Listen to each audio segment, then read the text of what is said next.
Hi hello നമസ്കാരം. എൻ്റെ ചാനലിലേക്ക് സ്വാഗതം. നിങ്ങളിവിടെ ആദ്യമായിട്ട് വരികയാണെങ്കിൽ എൻ്റെ പേര് സന്ധ്യ. ഞാൻ ഈ ചാനലിൽ വേഗത്തിലും എളുപ്പത്തിലും ചെയ്യാവുന്ന ഇന്ത്യൻ റെസിപ്പീസാണ് ചെയ്യുന്നത്. എൻ്റെ ചാനൽ ദയവായി ചെക്കൗട്ട് ചെയ്യുക. ഇഷ്ടപ്പെടുകയാണെങ്കിൽ സബ്സ്ക്രൈബും ലൈക്കും ഷെയറും ചെയ്യുക.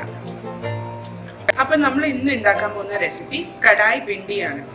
അപ്പോൾ കടായി പനീർ നിങ്ങൾ കഴിച്ചിട്ടുണ്ടാവും. അതേ കോൺസെപ്റ്റിൽ നമുക്ക് വെണ്ടയ്ക്ക ഉപയോഗിച്ച് ഉണ്ടാക്കാവുന്ന ഒരു സബ്ജിയാണ്, ചപ്പാത്തിയുടെ ഒരു സൈഡ് ഡിഷാണ് കടായി ഭിണ്ടി. ഇതിനാവശ്യമുള്ള സാധനങ്ങളുടെ ലിസ്റ്റ് ഡിസ്ക്രിപ്ഷൻ ബോക്സിലുണ്ട്, ദയവായി ചെക്ക് ചെയ്യുക. അപ്പോൾ നമുക്കിത് ഉണ്ടാക്കി തുടങ്ങാം. അപ്പോൾ ഈ കടായി ഭിണ്ടി ഉണ്ടാക്കാൻ ആവശ്യമുള്ള സാധനങ്ങൾ എന്തൊക്കെയാണെന്ന് നോക്കാം. വെണ്ടയ്ക്ക നീളത്തിലിങ്ങനെ കട്ട് ചെയ്തത്, ക്യാപ്സിക്കം ക്യൂബ്സ് ആയിട്ട് കട്ട് ചെയ്തത്, ഒരു പച്ചമുളക്, സവാള ചെറുതായിട്ട് അരിഞ്ഞത്, ഇഞ്ചി പേസ്റ്റ്, വെളുത്തുള്ളി പേസ്റ്റ്, കസൂരി മേത്തിയുടെ പൗഡർ, 2 തക്കാളി പ്യൂരി ചെയ്തത് ഇവിടെ എടുത്തു വെച്ചിട്ടുണ്ട്. പിന്നെ ഇതാണ് കടായി മസാല. അപ്പോൾ ഈ മസാല ഉണ്ടാക്കാൻ വേണ്ടിയിട്ട് 1 ടേബിൾ സ്പൂൺ മല്ലി, ഫോൾഡായിട്ടുള്ള മല്ലി, 4 ചുവന്ന മുളക്, 1 ടീസ്പൂൺ ജീരകം, 1 ടീസ്പൂൺ പെരിഞ്ജീരകം, 8 മുതൽ 10 വരെ കുരുമുളക്. ഇത്രയും സാധനങ്ങൾ ഒരു ചീനച്ചട്ടിയിൽ ഡ്രൈ റോസ്റ്റ് ചെയ്തിട്ട് ഒന്ന് വറുത്തെടുത്തിട്ട് നല്ലോണം പൊടിച്ച് വെച്ചതാണ് ഈ കടായി മസാല. ഇതാണ് നമ്മൾ ഈ ഡിഷ് ഉണ്ടാക്കാൻ ഉപയോഗിക്കാൻ പോകുന്നത്. ഇത് കൂടാണ്ട് ആവശ്യത്തിന് ഉപ്പും എണ്ണയും ആവശ്യം വരും. അപ്പം നമുക്ക് ഈ ഡിഷ് ഉണ്ടാക്കി തുടങ്ങാം. ആദ്യത്തെ സ്റ്റെപ്പ് എന്ന് പറയുന്നത് ഒരു കടായി അടുപ്പത്ത് വെക്കുക. അതിലേക്ക് 1 ടേബിൾ സ്പൂൺ എണ്ണ ഒഴിച്ചിട്ടുണ്ട്. ഇനി നമ്മൾ കട്ട് ചെയ്ത് വെച്ചിരിക്കുന്ന വെണ്ടയ്ക്ക ഇതിലേക്ക് ചേർക്കാം. ഈ വെണ്ടയ്ക്ക നമുക്ക് ഒന്ന് വഴറ്റി സോഫ്റ്റ് ആവുന്ന വരെ ഫ്രൈ ചെയ്തിട്ട് എടുത്ത് വെക്കാം.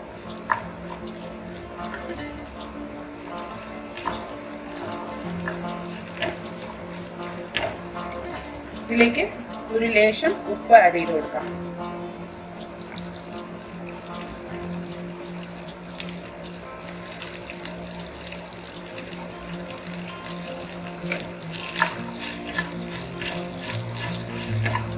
എന്നിട്ട് ഇത് സോഫ്റ്റ് ആവുന്നവരെ നമുക്കൊന്ന് കുക്ക് ചെയ്തെടുക്കാം. അപ്പോൾ വെണ്ടയ്ക്ക് നല്ല സോഫ്റ്റ് ആവുന്ന വരെ ഞാൻ ഫ്രൈ ചെയ്തെടുത്തിട്ടുണ്ട്. ഇനി ഇത് നമുക്കൊരു പാത്രത്തിലേക്ക് മാറ്റി വയ്ക്കാം. അപ്പോൾ സെയിം കടായിൽ 2 ടീസ്പൂൺ എണ്ണയും കൂടെ ഞാൻ ഒഴിച്ചിട്ടുണ്ട്. ഇനി അതിലേക്ക് നമ്മൾ കട്ട് ചെയ്ത് വെച്ചിരിക്കുന്ന ക്യാപ്സിക്കം ആഡ് ചെയ്യാം.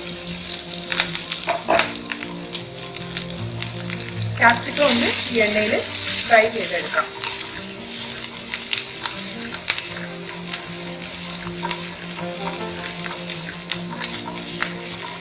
ഓവറായിട്ട് കുക്ക് ചെയ്യണ്ട, ഒന്ന് സോഫ്റ്റ് ആയി കിട്ടിയാൽ മതി.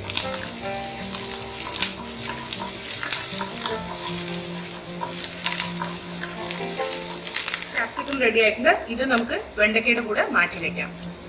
ഈ ബാക്കിയുള്ള എണ്ണ ഞാൻ ആ കടായിലേക്ക് ഒഴിച്ചിട്ടുണ്ട്. അതിലേക്ക് നമുക്ക് സവാള ചെറുതായി അരിഞ്ഞത് ആഡ് ചെയ്യാം.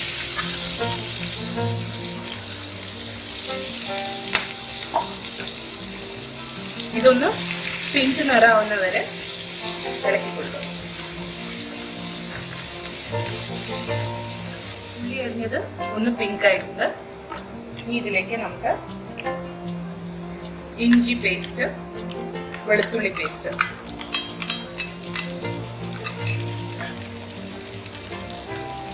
ആഡ് ചെയ്തിട്ട് ഒന്ന് ഇളക്കാം. അതിനൊപ്പം തന്നെ ഒരു പച്ചമുളക് കീറിയതും ആഡ് ചെയ്യാം.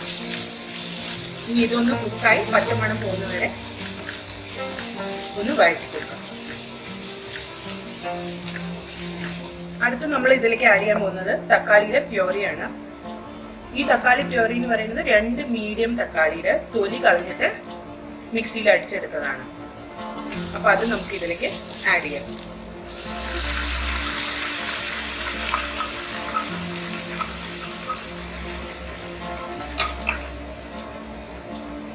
ഇനി ഈ തക്കാളിയില് വെള്ളം മുഴുവൻ വറ്റി ഇതൊരു തിക്ക് പേസ്റ്റ് ആവുന്ന വരെ നമുക്കിതൊന്ന് ഇളക്കണം. സ്റ്റേജിൽ നമുക്ക് ഈ ഡിഷിന് ആവശ്യമുള്ള ബാക്കി ഉപ്പ് ചേർക്കാം. വെണ്ടയ്ക്ക നമ്മൾ ഫ്രൈ ചെയ്യുമ്പോൾ കുറച്ച് ഉപ്പ് ചേർത്തിട്ടുണ്ടായിരുന്നു. അപ്പോൾ ബാക്കി എത്ര ഉപ്പ് വേണം അത് ഈ സ്റ്റേജിൽ നമുക്ക് ചേർക്കാം. എന്നിട്ട് ഇതൊന്ന് വറ്റിച്ചെടുക്കാം. തക്കാളിയിൽ ഉണ്ടായിരുന്ന വെള്ളമൊക്കെ വറ്റി ഇത് നല്ലോണം ഡ്രൈ ആയിട്ടുണ്ട്. അപ്പോൾ ഈ സ്റ്റേജിൽ നമ്മൾ ഇതിലേക്ക് കടായി മസാല ആഡ് ചെയ്യും. അപ്പോൾ ഈ മസാലയിൽ എന്തൊക്കെയാണെന്ന് ഒന്നും കൂടെ പറയാം. ഇതിൽ ജീരകം, പെരുംജീരകം, കുരുമുളക്, മുളക്, പിന്നെ മല്ലി, ഇത്രയും വറുത്ത് പൊടിച്ച പൊടിയാണിത്.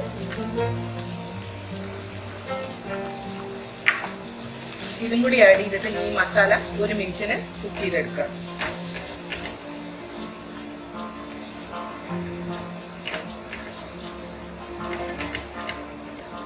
മസാല കുക്കായി പാനൊന്ന് വിട്ടു. ഇനി നമുക്ക് ഇതിലേക്ക് 1/2 കപ്പ് വെള്ളം ചേർക്കാം.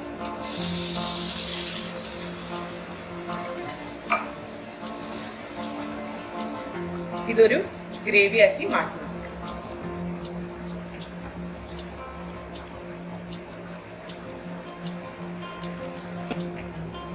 ഈ ഗ്രേവി ഒന്ന് ഒരു 2-3 മിനിറ്റ് ഒന്ന് തിളച്ച് വന്നോട്ടെ.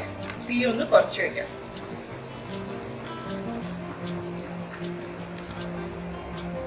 Gravy 2-3 minute കുക്കായിട്ടുണ്ട്.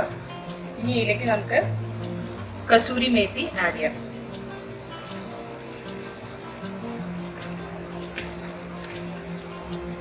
നന്നായിട്ടൊന്ന് മിക്സ് ചെയ്ത് കൊടുക്കുക. ഇനി നമ്മൾ നേരത്തെ തന്നെ ഫ്രൈ ചെയ്ത് വെച്ച ക്യാപ്സിക്കും വെണ്ടയ്ക്കും ഇതിലേക്ക് ആഡ് ചെയ്യാം.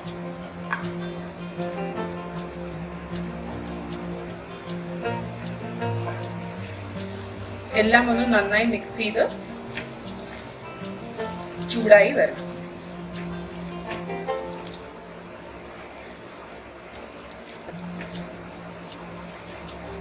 അപ്പോൾ ഇതൊരു മിനിറ്റ് ഒന്ന് കുക്കായിക്കോട്ടെ. ഇത് 1 മിനിറ്റിന് കുക്കായിട്ടുണ്ട്. അപ്പോൾ ഡിഷ് റെഡിയായി. ഇതിൻ്റെ മുകളിൽ കൂടി നമുക്ക് വേണമെങ്കിൽ മല്ലിയില വിതറിയിട്ട് സെർവ് ചെയ്യാവുന്നതാണ്. അപ്പോൾ കടായി ബിണ്ടി റെഡിയായി. ഇത് ചൂടോടുകൂടി ചപ്പാത്തിയുടെ കൂടെയോ പരാട്ടയുടെ കൂടെയോ ഒക്കെ നമുക്ക് സെർവ് ചെയ്യാവുന്നതാണ്. വളരെ ഡിഫറെൻ്റ് ആയ ഒരു വെണ്ടയ്ക്കയുടെ ഡിഷാണിത്. ഇന്നത്തെ റെസിപ്പി നിങ്ങൾക്ക് ഇഷ്ടപ്പെട്ടു എന്ന് വിചാരിക്കുന്നു. ഇഷ്ടപ്പെട്ടെങ്കിൽ നിങ്ങൾ വീട്ടിൽ ട്രൈ ചെയ്ത് നോക്കിയിട്ട് കമൻറ്റ് സെക്ഷനിൽ അറിയിക്കുക. എൻ്റെ ചാനൽ സബ്സ്ക്രൈബ് ചെയ്യാനും ലൈക്ക് ചെയ്യാനും ഷെയർ ചെയ്യാനും മറക്കരുത്. അപ്പോൾ അടുത്ത പ്രാവശ്യം കാണുന്നവരെ ബൈ.